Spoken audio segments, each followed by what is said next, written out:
नमस्कार दोस्तों, आप सबका फिर से एक बार स्वागत है आपके अपने YouTube channel SK95 unique history में।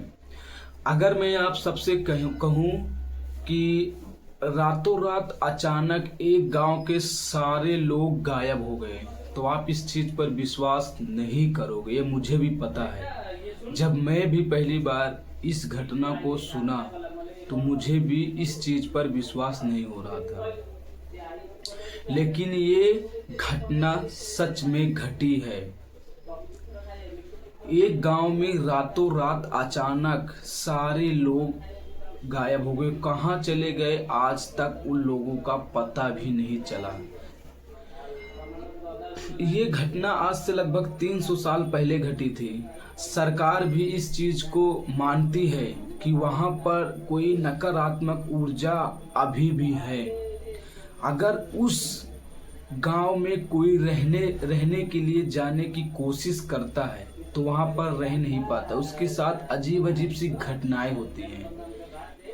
और आज के ज़माने में सरकार वहां पर एक बोर्ड लगा दिया है। कुलधरा गांव में जैसे आप एंट्री करोगे वहां पर आपको एक बोर्ड मिलेगा कि दिन में आप यहां पर घूम सकते हो, लेकिन रात के टाइम यहां पर रुकना मना है। सरकार ने भी ये चीज़ को जारी किया है। अगर आपको ये घटना आपको अंधविश्वास लग रहा है कि कोई रातों रात एक गांव से सारे लोग कैसे गायब हो सकते हैं, अगर एक दो लोग इधर उधर कहीं खो जाएं, गुम हो जाएं, कहीं अचानक चले जाएं तो बात पेट में पचे, लेकिन रातों रात सारे लोग, बूढ़े बच्चे जवान, कोई नहीं बचा, सारे लोग रातों रात गायब हो गए। इस चीज़ पर कैसे विश्वास करें? ऐसा बहुत से लोगों के मन में चल रहा होगा, लेकिन ये सच्चाई है। ये घटना घटी है कि रातों रात अचानक सारे लोग गांव से गायब हो गए। वो गांव आज वीरान पड़ा हुआ है, खाली। वहाँ के जो घर थे टूटे फूटे, लेकिन वहाँ रहने वाला कोई नहीं।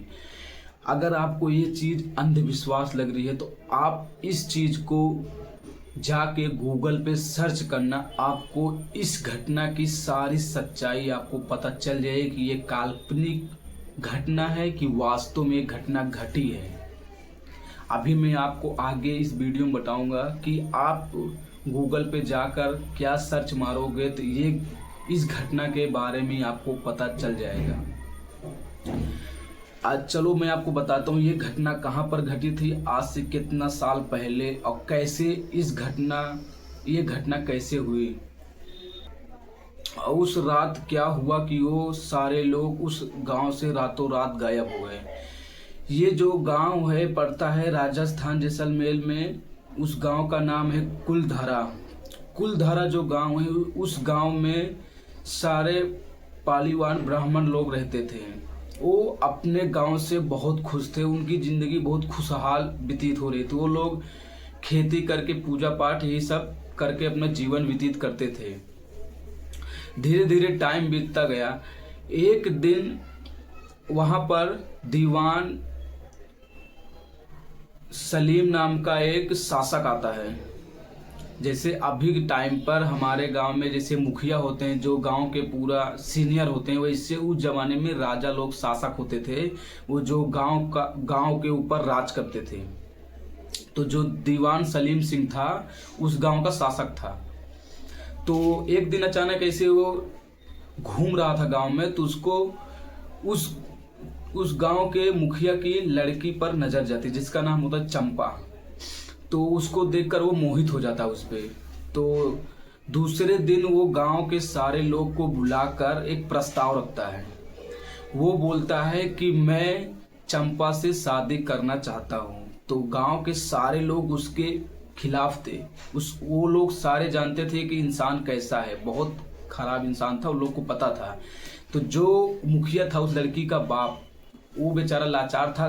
गांव के किसी का हिम्मत नहीं था कि दीवान सिंह के सामने कोई बोल सके।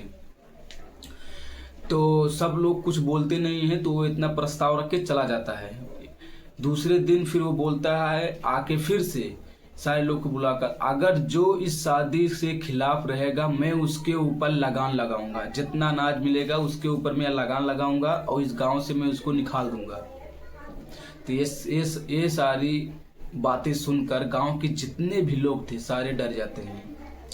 तो रात में जो मुखिया था, जिसकी बेटी होती है मुखिया, वो गांव के सारे लोग को बुलाकर इकट्ठा करता है। तो रात में जब पंचायत होती है तो गांव का मुखिया बोलता है कि ये जो इंसान है, मैं इसको अपनी बेटी का हाथ नहीं दूंगा, चाहे जो हो जाए। तो गांव के सारे लोग उस मुखिया के साथ होते हैं, बोलते हैं हाँ ये इंसान सही नहीं है, कुछ भी हो जाए हम शादी नहीं होने देंगे, हम इसके हाथ में अपनी बच्ची का हाथ नहीं जाने देंगे। तो सब लोग पंचायत बोर्ड के आपस में बातें करके एक विचार बनाते हैं कि हम लोग गांव छोड़ देंगे चलेगा, लेकिन हम ये काम नहीं कर सकते, हम यहाँ पे नहीं रहेंगे। तो सब लोग विचार बना लेते हैं गांव छोड़ने का। तो वो लोग अपने घर में जाके जो कीमती चीज़ें होता है उस चीज़ों को लेकर मेन गेट को बंद करके गांव को छोड़ देते हैं। लेकिन उस दिन से आज तक नहीं पता चला कि वो लोग कहाँ गए। अभी भी उन लोगों का पता नहीं चल पाया है कि वो लोग गांव छोड़कर किस साइड गए, कहाँ पे गए। वो आज तक दोबारा उस गांव में नहीं आए। जब सुबह होती है, जब दीवान सिंह गांव में आता है, देखता है पूरा गांव खाली होता है, जला हुआ चूल्हे में राख, आधा अधूरा खाना बचा हुआ, यही सब घर में बिखरा हुआ था।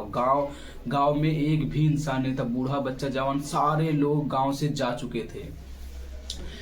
फिर धीरे धीरे टाइम बीता, वो गांव वीरान होता चला गया। उस गांव में जाते जाते वो ब्राह्मण लोग गांव को श्राप दे दिए थे कि हम लोग जा तो रहे, लेकिन आज से इस गांव में कोई बस नहीं सकेगा। जो भी इस गांव में रहने की कोशिश करेगा, यहीं की मिट्टी उसे निगल जाएगी।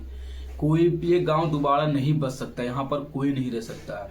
उस दिन से आज तक वो गांव नहीं बसा। जो भी उस गांव में जाकर रहने की कोशिश किया है, उनके साथ अजीब अजीब सी घटनाएं होती हैं। बहुत लोग अपने अनुभव को बताते हैं जो वहां पर एक रात बिता के आए हैं। बोलते हैं कि वहां पर ऐसा लगता है जाके रात में कि जैसे कि वहां पर जो चंपा नाम की लड़की जिसका विवाह होने वाला था दीवान सिंह से, उसकी आत्मा वहां पर दिखाई देती है। घूंघट काढ़े हुए वो अभी भी उस गांव में टहलती है, जैसे कि किसी का इंतजार कर रही हो, किसी को ढूंढ रही हो। और रोने की अजीब अजीब सी आवाजें आती हैं। कभी बर्तन गिर रहा है किसी घर से, तो कभी कोई फुसफुसा रहा है, कोई बातें कर रहा है। ऐसी सी घटनाएं होती हैं। और वहाँ उस गांव के बगल से जो भी रात के टाइम होकर जाते हैं, वो लोग भी बोलते हैं कि अगर आप इस गांव के बगल से होके जाओगे तो वहाँ पे उस गांव से रोने की आवाज़ आती है, जैसे कोई लड़की रो रही हो। और बहुत बार ऐसा हुआ है कि कोई आदमी वहाँ पर खड़ा होकर इशारा कर रहा है कि यहाँ मत आओ, वहाँ पर जाने से रोकता है। ऐसी सी घटनाएं होती हैं। सरकार वहां पर इस समय पर बोर्ड लगा दिया है कि यहाँ पर दिन में अलाउ है, आप लोग घूम टहल सकते हो, रात के टाइम आना वर्जित है, यहाँ पर आप लोग रात में नहीं आ सकते हो। ये चीज़ सरकार भी दावा करती है। वहाँ पर नकारात्मक ऊर्जा है, जो वहाँ पर जाता है उसके साथ अजीब अजीब सी घटनाएं होती है। बहुत से लोग की शायद अभी भी सर्च करोगे गूगल पे तो मौत भी हो चुकी है वहाँ पर, डरने की वजह से, हार्ट अटैक की वजह से। इसीलिए वहाँ पर सरकार ने बोर्ड लगा दिया कि आप लोग दिन में टहल सकते हो, लेकिन रात में आना वर्जित है, यहाँ पर नहीं आ सकते हो। ये वास्तव में घटना घटी है। अगर आप इसको गूगल पे सर्च करोगे कुलधरा की हॉन्टेड स्टोरी, तो ये बातें आपको पूरा साफ साफ लिखा दिखाई देगा गूगल पे। कहीं भी प्लेटफॉर्म पे चले जाओ, यूट्यूब, गूगल, आपको ये घटना आपको देखने को मिलेगी, क्योंकि ये कोई कहानी नहीं थी, वास्तव में घटित घटना थी। आज से 3 साल पहले ही रियल घटना घटी थी। उस गांव में दोबारा कोई आज तक नहीं बच सका। उन ब्राह्मणों का जो श्राप था अभी भी वो उस जगह पर है। वो श्राप आज भी किसी को वहाँ पर बसने नहीं देता। इस गाँव में अभी भी वहाँ पर टूटी फूटी दीवारें, बिखरा हुआ घर अभी भी है। अगर आप वहाँ पर कभी जाओगे तो देखना।